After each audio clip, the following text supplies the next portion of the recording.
పరిశ్రమల ప్రమాదాల నివారణకు చర్యలు తీసుకోవాలి అని సిఐటియు ఆధ్వర్యంలో బాగ్లింగంపల్లిలోని సుందరయ్య విజ్ఞాన కేంద్రంలో రౌండ్ టేబుల్ సమావేశం నిర్వహించారు.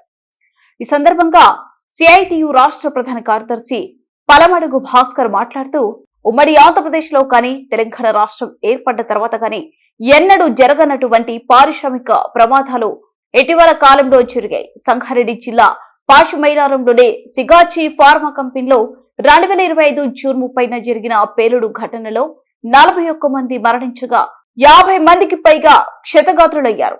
5 రోజులు గడిచినప్పటికీ 10 మంది కార్మికులు ఆచూకీ దొరకక వారి కుటుంబ సభ్యులు విలవిలలాడుతున్నారు. క్షతగాత్రులకు కూడా ఎక్కడ వైద్యం అందిస్తున్నారో తెలియక ఇబ్బందులు పడుతున్నారు. ప్రమాదం జరిగిన వెంటనే స్పందించి పరిహారం ప్రకటించి అప్పన్నహస్తం అందించాల్సిన కేంద్ర రాష్ట్ర ప్రభుత్వాలు ఆ పని చేయలేదు. కేంద్ర రాష్ట్ర ప్రభుత్వాల తరపున ₹1,00,000 ఆర్థిక సహాయం అందించి చేతులు దులుపుకుంటున్నారు. ప్రమాదం జరిగిన వెంటనే ₹1 కోటి పరిహారం ఇవ్వాలని సిఐటియు ఇతర కార్మిక సంఘాలు డిమాండ్ చేశాయి. పరిశ్రమ యాజమాన్యం చేత ₹1 కోటి పరిహారం అందించేందుకు చర్యలు తీసుకుంటామని రాష్ట్ర ప్రభుత్వం నుండి ముఖ్యమంత్రి ప్రకటన చేశారు. 10 మంది ఆచూకీ ఇంకా తెలవలేదు. మరణించిన వారి కూడా గుర్తుపట్టడానికి వీలు లేకుండా మాంసం ముద్దలుగా మారిపోయినటువంటి పరిస్థితి.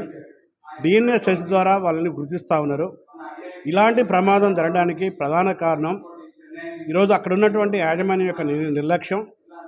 ఆ యాజమాన్యానికి కేంద్ర రాష్ట్ర ప్రభుత్వాలు కార్మిక సంఘాలు చట్టాల్లో కార్మిక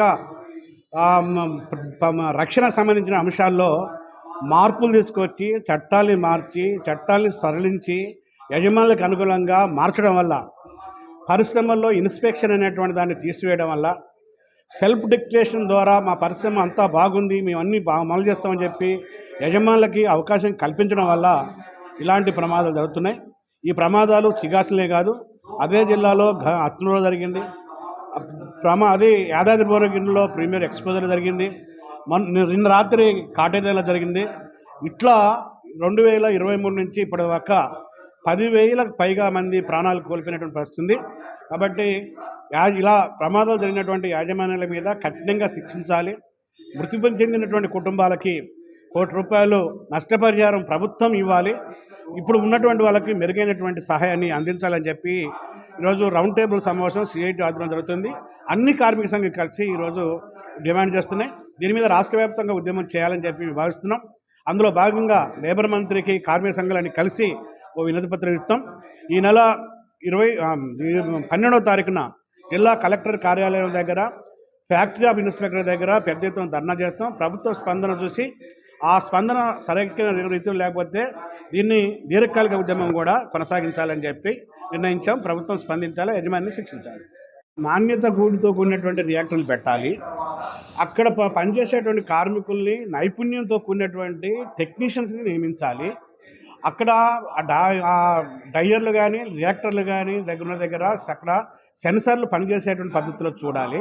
అలాంటివి లేకుండా ఈరోజు కాంట్రాక్ట్ కార్మికుల్ని, అవుట్సోర్సింగ్ కార్మికుల్ని నియమించుకోవడం వల్ల ఈ ప్రమాదం జరుగుతుంది.